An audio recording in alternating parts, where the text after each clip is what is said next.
Before Sandra left her small village for the city, her mother gave her a choice. She could stay with her uncle Eze, a kind-hearted man who lived in a modest house, or with her aunt Ngozi, who had built a life of luxury, often coming home during festive seasons loaded with goodies, clothes, and expensive gifts. It was an easy choice for Sandra.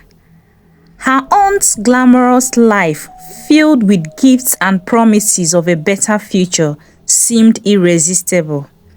She chose to stay with her aunt, hoping to escape the hardship of the village and enjoy a life of ease.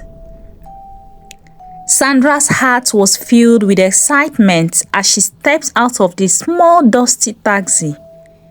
The evening air was warm, filled with the distant sounds of life moving fast.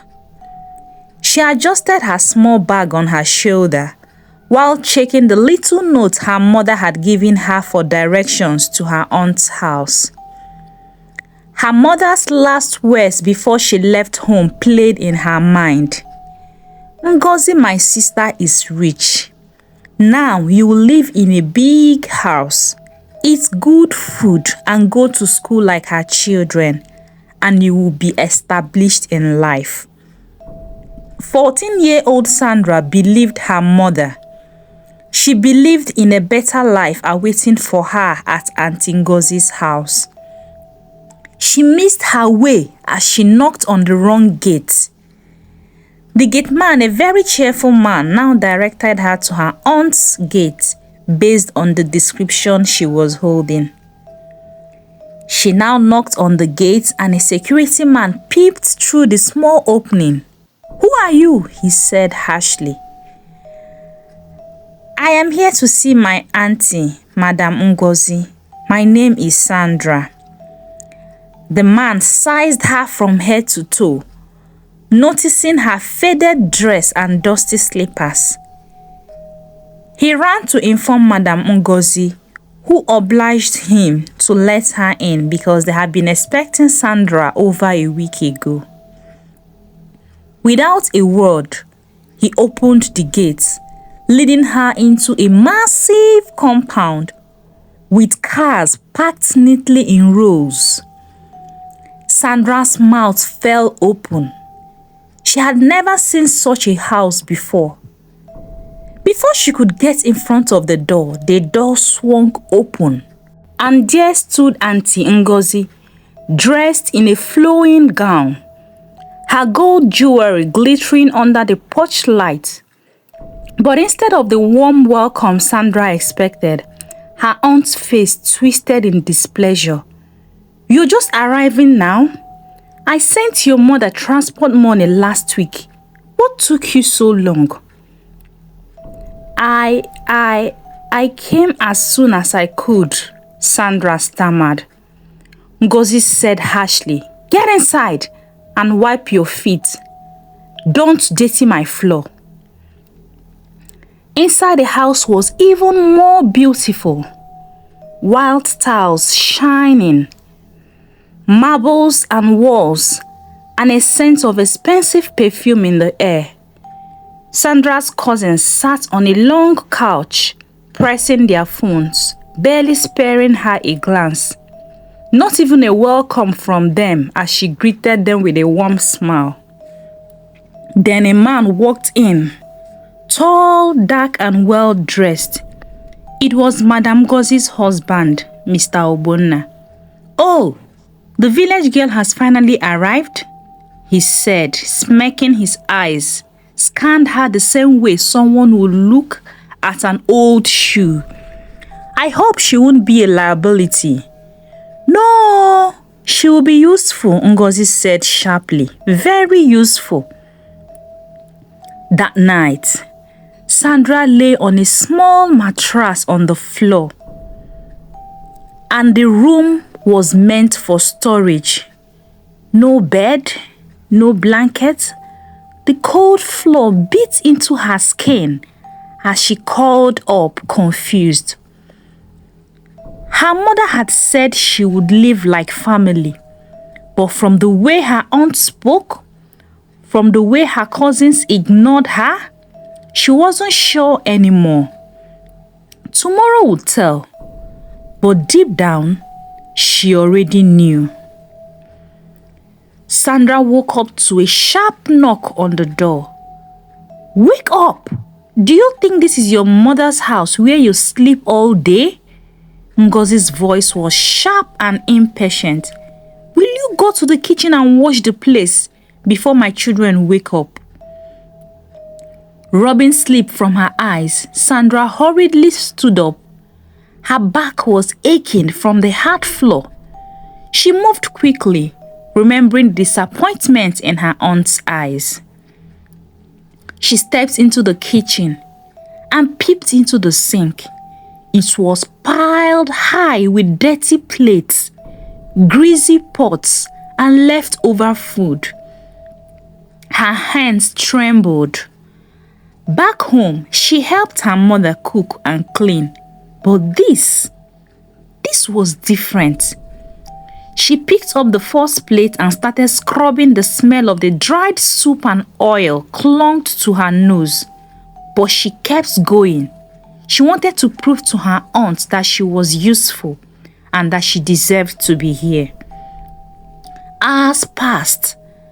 Before she finished, just as she was about to sit down, a loud voice called out, "Sandra! Sweep the living room and arrange the entire house. My guests are coming soon, and I don't want to see any dirt anywhere," Ngozi shouted from upstairs. Sandra sighed silently, but picked up the broom. She swept, she wiped, she arranged until the whole house was spotless. She barely had time to rest before her cousin Brenda walked in chewing gum. "Sandra, go and iron my uniform, and I don't want any lines on it." Sandra looked at her, but Brenda's eyes darkened. "Did you just look at me that way? You are stupid. If you annoy me, I will tell my mom and she will throw you out, village girl." Fear gripped Sandra as she nodded quickly and went to do as she was told. By evening, her legs felt like they didn't belong to her anymore. She had done laundry, washed the bedrooms, and even helped cook. Yet nobody asked if she had eaten. She finally sneaked into the kitchen and took a small leftover food by one of the children, left on the table uncovered. Just as she was about to take the first spoon, a voice thundered behind her, "Thief! So you came here to steal food?" And it was Madam Ngozi's husband, Ogbonna, who stood in the doorway, his face twisted with anger.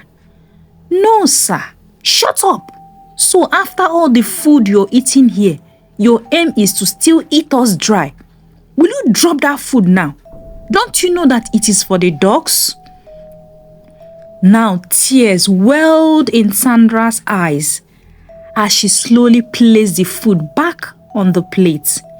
Her stomach growled in protest, but she swallowed her hunger along with her tears as she walked back to her tiny room.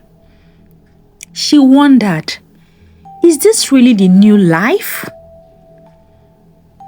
Days turned into weeks, and Sandra's life became a never-ending circle of chores.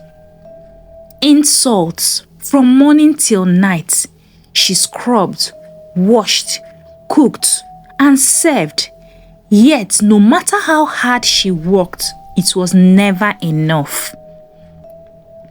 One afternoon, as she was mopping the floor, her cousin Brenda walked in and kicked over the bucket of water. "Oops," she said with a smirk. "Clean that up." Sandra looked at her, but said nothing. She picked up the rag and started again. She had learned that talking back only made things worse. Later that evening, Ngozi's husband, Ogbonna, returned home with some friends. The house had to be spotless and the food had to be perfect. "Sandra!" Ngozi shouted. "Set the table quickly and make sure you don't embarrass me." Sandra moved swiftly, arranging plates and serving dishes. As she carried the glasses towards the visitors, she missed her step, already trembling from exhaustion. As she fell, the cup slipped, crashing to the floor. Silence filled the room. "You stupid girl!" Ngozi screamed, grabbing her by the ear. "Do you know how much that glass cost?" Sandra's eyes burned with tears as she mumbled, "I'm sorry, ma." Ngozi pushed her. "Sorry for yourself. No dinner for you tonight. Now clean this mess before you get it hotter." As Sandra knelt, picking up the broken pieces, she heard laughter. The guests were enjoying themselves, eating the food she had cooked, sitting in the home she had cleaned, while she was tired and hungry, picking up the broken glasses from the floor. That night, as she lay on the cold, hard floor of her tiny room, her stomach empty and her body aching, she wondered if her mother had any idea what was happening to her. Maybe she should write to her. But would it change anything? She was lost in deep thoughts, and then she dozed off.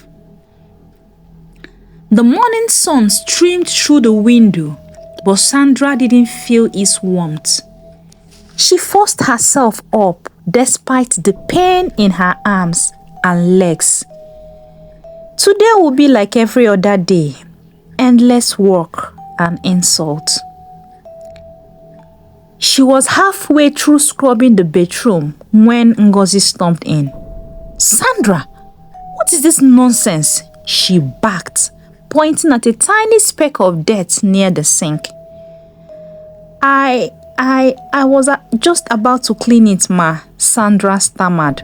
A hot slap landed on her cheek. "Liar! You are lazy and ungrateful. If you don't finish this in 10 minutes, you won't eat today." Tears burned her eyes, but she quickly turned back to scrubbing. She had learned not to cry in front of them. It only made things worse. Later that evening, Ogbonna had visitors again, and as usual, Sandra was forced to serve them. She carried a tray of drinks into the sitting room, keeping her head down. "Ah, Ogbonna, this your house help looks too small for all this work," one of the guests said, watching Sandra struggle to balance the tray. Ogbonna chuckled. "She's fine. She needs to learn how to be useful in life." "What about school?" the guest asked. "Shouldn't she be in school?" Ngozi rolled her eyes. "School? Who will pay for that? She came here to help, not to waste money on school." The guest looked at Sandra, then back at Ogbonna. "This is not right. Every child deserves education. You people are treating her like a slave."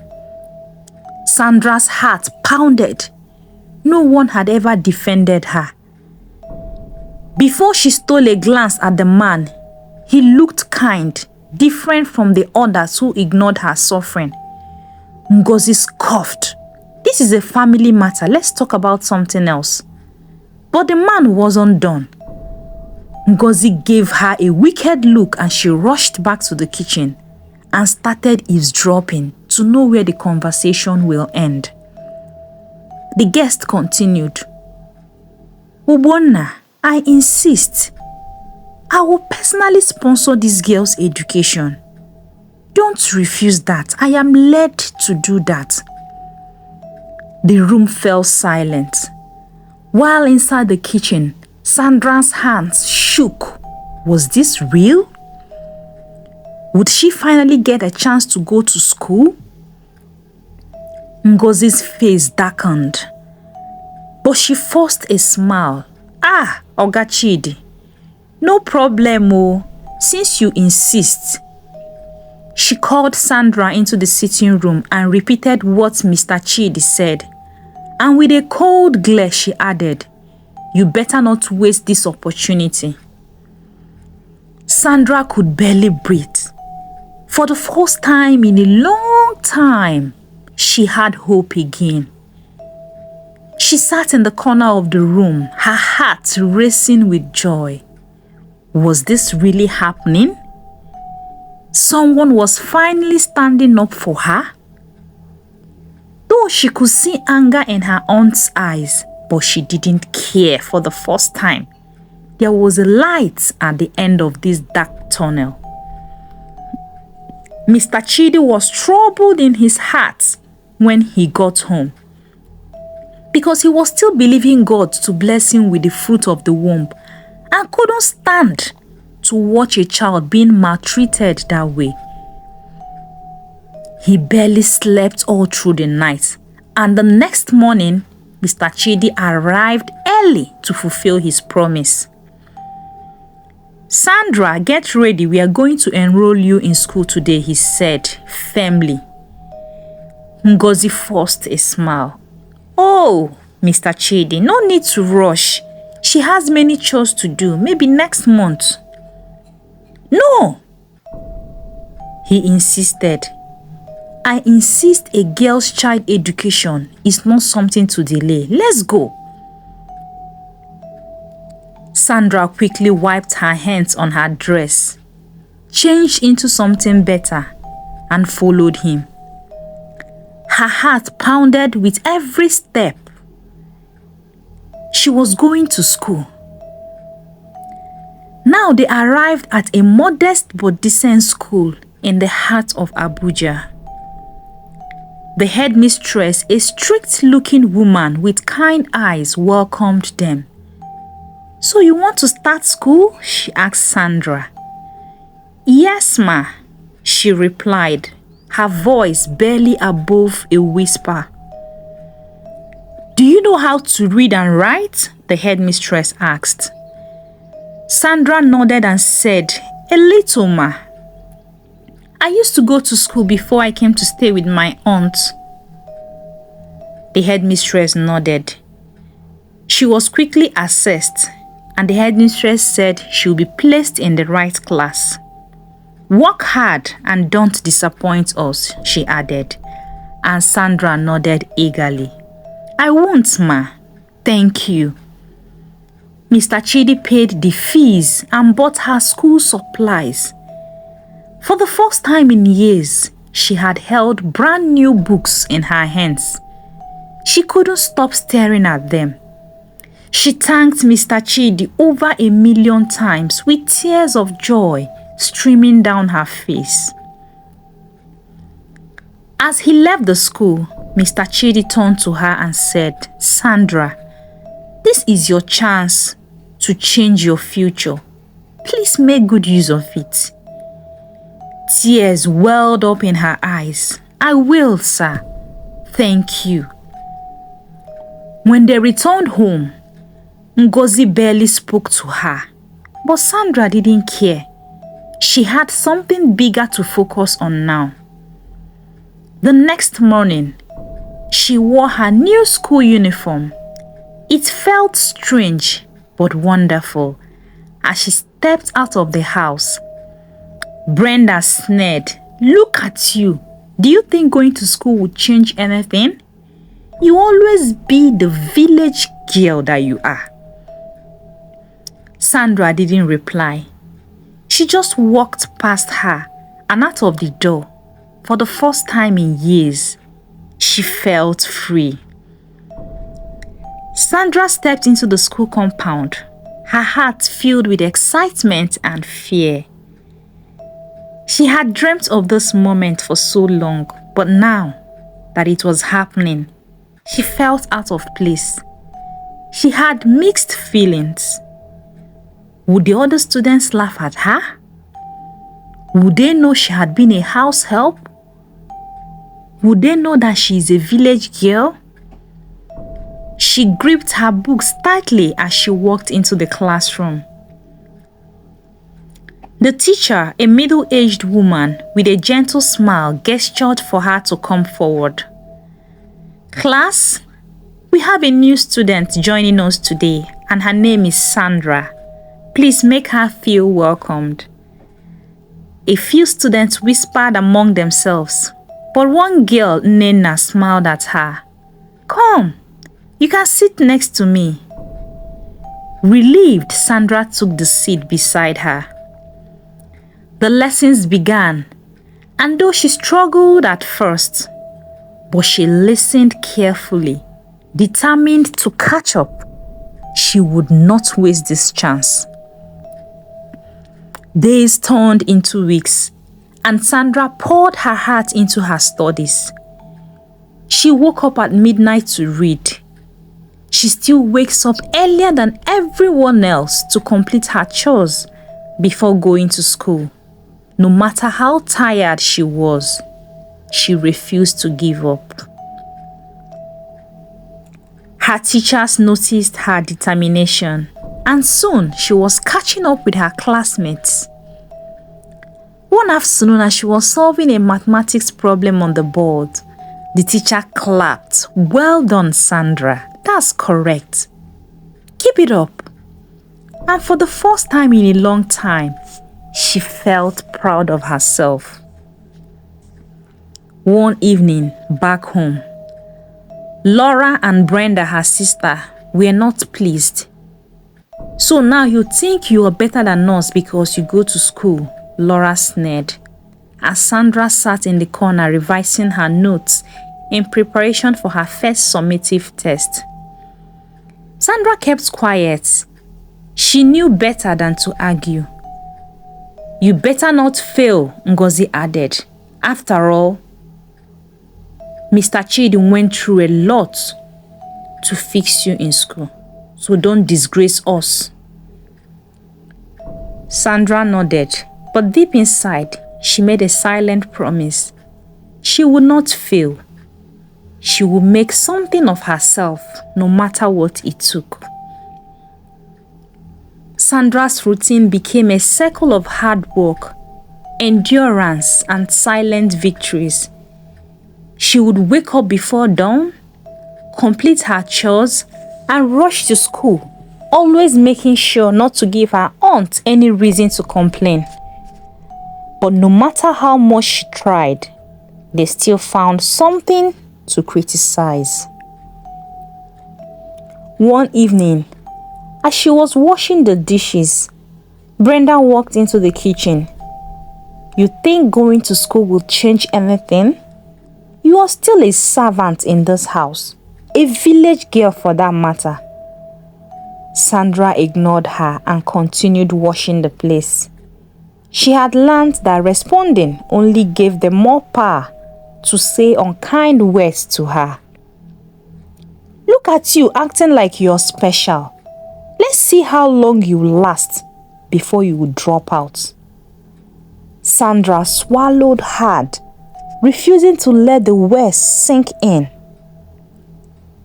Deep down, she knew the truth. Education was her major way out. She would never quit. The next morning at school, her teacher announced a big test. This exam will determine your ranking in class, the teacher said, so study well. Sandra felt a mix of fear and excitement. She had been studying every night, but was it enough? That evening, she sat outside under the dim security lights reading her notes. Her eyes were heavy. Her hands ached, but she pushed through. Weeks passed and the results were finally out. The teacher stood in front of the class and said, I want to congratulate our top 3 students. In third place, we have David. In second place, Nena.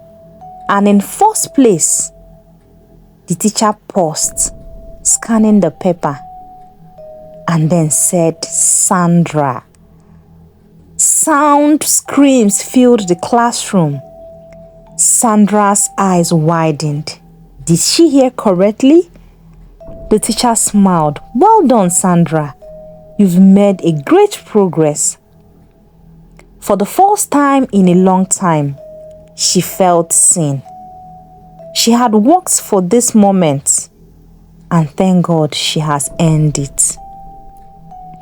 That night, as she cleared the dinner table, Ngozi's voice cut through the silence. So you think you're smart now? That school is getting into your head. Let me warn you, Sandra, don't forget your place in this house. Sandra simply nodded. But deep inside, she made a promise to herself. She would rise above all of this, no matter what it took. Sandra's victory in class only made life harder at home.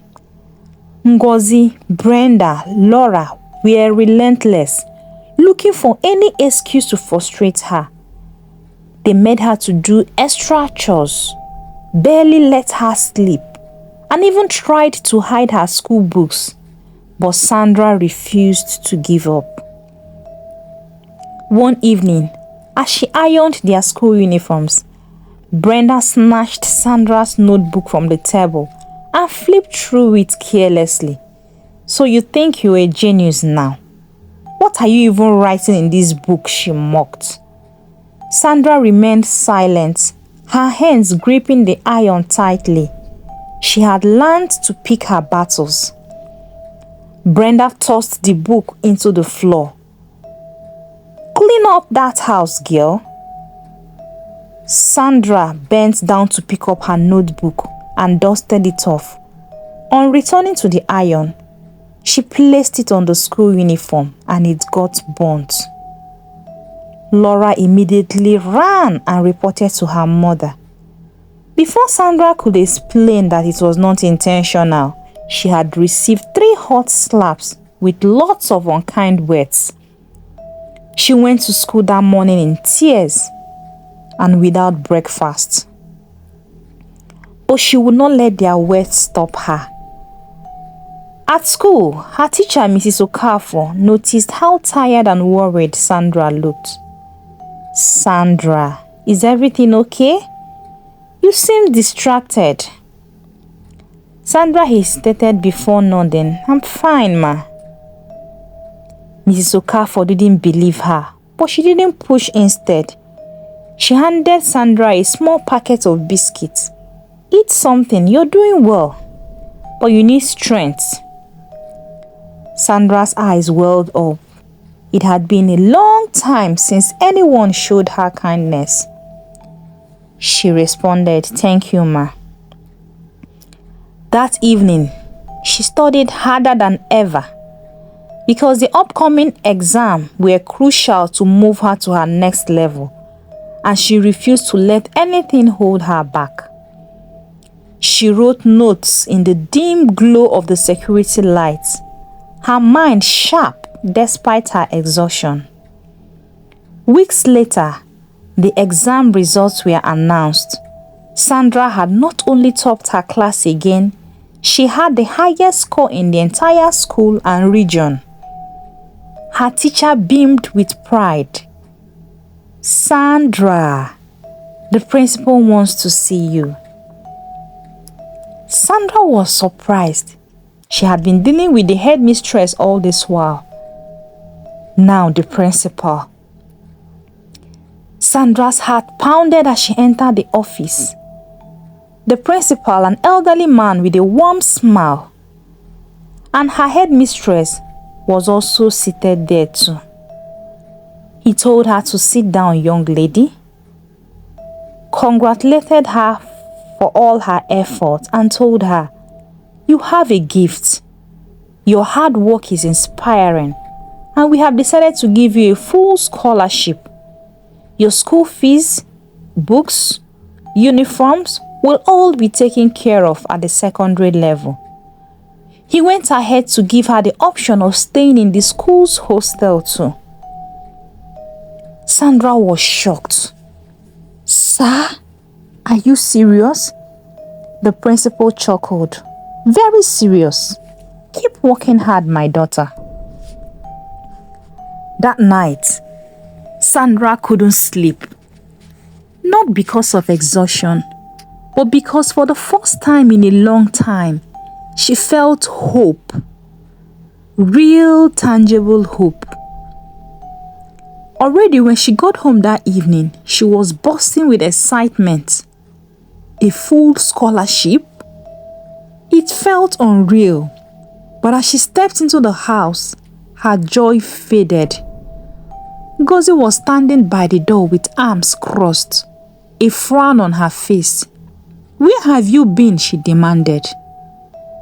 Sandra answered and said, "School." "Did I not tell you to come back immediately after closing, that there are clothes to wash? Do you think you are a queen because you can read book?" Sandra lowered her gaze. She knew better than to argue or explain herself out. So that night, as she scrubbed the bedroom floor, she replayed the principal's words in her head. "Your hard work is inspiring." She held on to them like a lifeline. No matter what happened in this house, she had a future ahead of her. Days turned into weeks, and Sandra's scholarship became the talk of the school. Even some teachers who barely noticed her began paying attention. But at home, Ngozi, Laura, and Brenda's bitterness only grew. They doubled her workload, forcing her to stay up late and wake up before dawn. One Saturday, while Sandra was outside washing a mountain of clothes, her uncle, Mr. Eze, arrived. He watched her for a while before calling out, "Sandra, come here." She wiped her hands on her clothes and walked up to him, her head slightly bowed. "Good afternoon, Uncle." Mr. Eze glanced at the heap of clothes, then at the tired look on her face. "You are doing all these chores alone?" Before Sandra could answer, Ngozi responded, Brother, she's just helping out. You know she's very stubborn, so we make sure she stays busy." Mr. Eze's expressions hardened. "Helping out? This girl is working like a maid. Do you even let her rest?" Ngozi forced to smile. She is part of the family. This is how children learn responsibility. Mr. Eze wasn't happy. "I see. Sandra, come to my office on Monday. I would like to see you after school, privately." Sandra's heart skipped. "Yes, sir. Thank you, sir," as Mr. Eze walked into the house. Ngozi shot Sandra a murderous look. "You better not go there to say anything foolish." Sandra knew this was a turning point. Something was about to change. Monday morning arrived and Sandra dressed carefully in her school uniform. The scholarship had covered new clothes, and for once, she didn't have to wear her cousin's old oversized hand-downs. Though she still had chores to do before leaving the house, but she moved quickly, determined not to be late for school or for the meeting with her uncle, Mr. Eze. Ngozi watched her closely as she swept the compound. "Remember what I told you," she warned. "Don't go there and start running your mouth if he asks you anything. Better say that everything is fine." Sandra nodded without a word. Her heart was pounding. After school, as she made her way to Mr. Eze's office. Mr. Eze was a well-respected businessman in Abuja, and she felt small as she stood outside his grand office waiting for the secretary to call her in. When the door finally opened, she took a deep breath and stepped inside Mr. Eze's office. He smiled warmly at her and asked her to sit down. "How are you?" "I'm fine, sir. Good afternoon, sir." He looked at her pitifully for a moment before leaning forward. Sandra, I wouldn't waste your time. I've seen the way your aunt treats you and I don't like it. A child should not suffer like that. Your scholarship is a blessing, but I want to do more for you, Sandra. Sandra blinked, unsure of what he meant. I have spoken to the school administration and they will allow you to stay in the school's hostel. So you don't have to go home every day. That way, you can focus on your studies without distractions. Sandra's mouth fell open. Sir? The hostel? He nodded. Yes. I will cover the fees. You deserve something better. You deserve better than what they are doing to you in that house. I would have asked you to come live with me, but I don't know how your aunt will take it. But meanwhile, do you want this? Tears welled in her eyes. For years, she had endured pain in silence. Now someone was finally giving her a way out. She nodded quickly. Yes, uncle, I want it. Mr. Eze smiled. Good. I'll handle everything. Just go home today and act normal. Don't tell them yet. When the plans are down, you will move to the hostel. Sandra thanked him as she left the office. A new feeling bloomed inside her. Hope. Real, undeniable hope. For the first time, she saw a light at the end of the tunnel. She was finally going to be free. Sandra kept her excitement hidden as she walked home that evening. Her heart was racing with joy, but she knew better than to show it. If Brenda or Laura suspected anything, they would do everything to ruin it. She had only a few more weeks in that house, and she wasn't about to risk losing her chance at freedom. When she arrived, Ngozi was already frowning. Why are you late? She barked. Ma, extra lessons, and also I went to see Uncle Eze, Sandra replied quickly, lowering her gaze to avoid eye contact. Ngozi scoffed. Always one excuse or the other. Hope you did not go there to open your mouth to talk nonsense. Go and fetch water and clean the entire house immediately. Sandra nodded and hurried outside as she carried the heavy bucket back and forth. She reminded herself just few more days.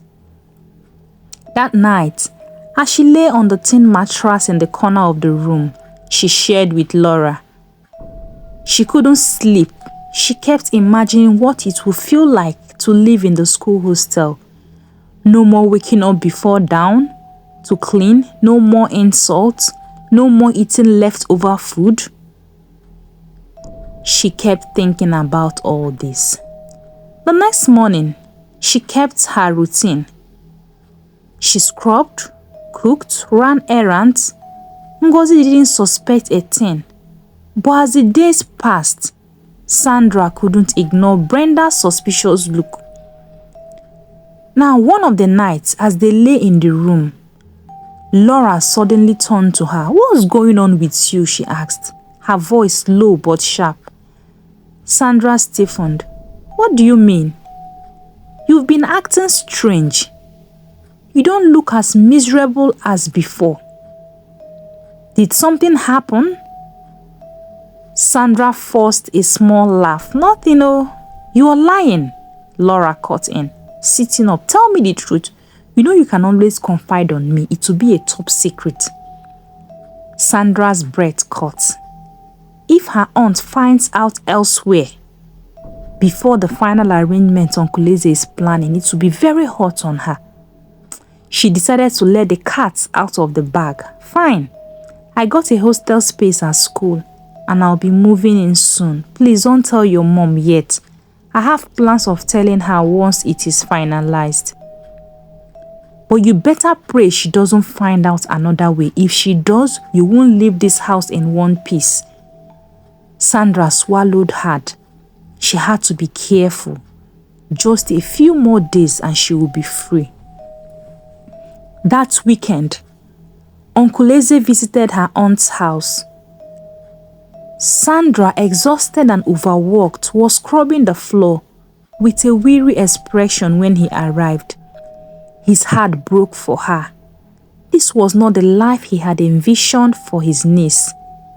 He couldn't ignore what he saw. Sandra was barely given enough to eat, let alone any time for herself.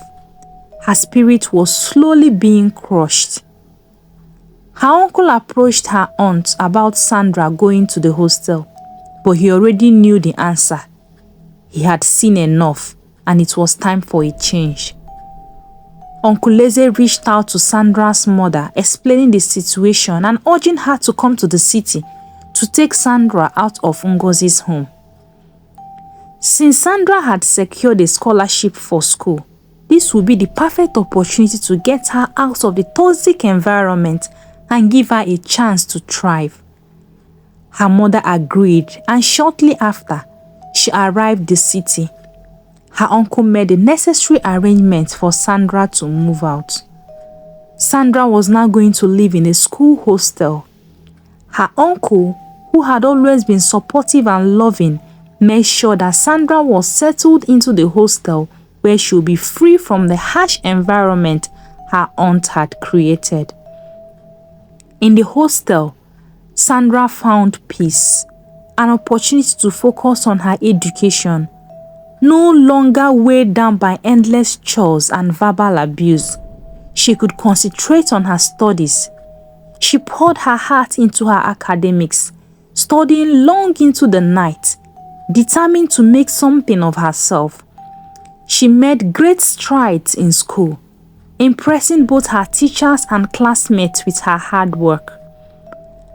As the years passed, Sandra excelled, winning academic awards and receiving top marks.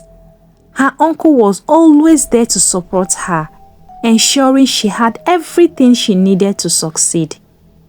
Sandra's dedication to her studies paid off when she received an international scholarship to study abroad. Her dreams were finally becoming a reality.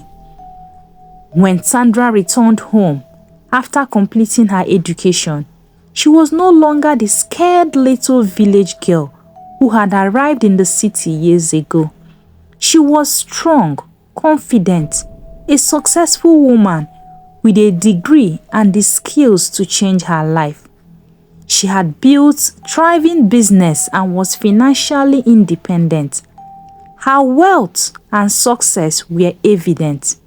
She decided it was time to repay her aunt for all the years of mistreatment. Sandra returned to her aunt's house, now a wealthy woman in her own right. She had everything she had once dreamt of, but this time, it wasn't just about material wealth. She had the power and the means to do what she wished. She walked into her aunt's house, the same place where she had once been, made to feel worthless. Her aunt, still as vain and self-centered as ever, though now looking poor because of the recent mishaps in her husband's place of work and her business. She did not recognize the woman who stood before her. But Sandra knew exactly who she was. Someone who had worked tirelessly to escape the life her aunt had tried to trap her in. With a calm, composed voice, Sandra made her intentions clear. She had come to extend her success to her aunt and family, but on her terms. She had long forgiven the mistreatment, but now it was time to show her aunt and cousins the true meaning of success and the power of resilience. Sandra was no longer the village girl who had begged for scraps of food and affection. She was the woman who had turned her life around, and now she would ensure that her aunt would see that success and perhaps, just perhaps, learn a lesson in kindness and humility. As Sandra walked out of her aunt's mansion, She felt a sense of fulfillment. She had won, not only for herself, but for every other child who had ever felt powerless and mistreated. She knew her journey had only just begun and that the future she had worked so hard for was now hers to command. Thank you so much for watching. I hope you enjoyed the story. Please do well to subscribe to our channel and turn on your notification bell so that you will be among the first to be notified each time I post new videos. And to my returning subscribers, you are simply amazing. What would I have done without you? Thank you so much for sticking by and always coming by to watch our videos. See you in my next one. Bye.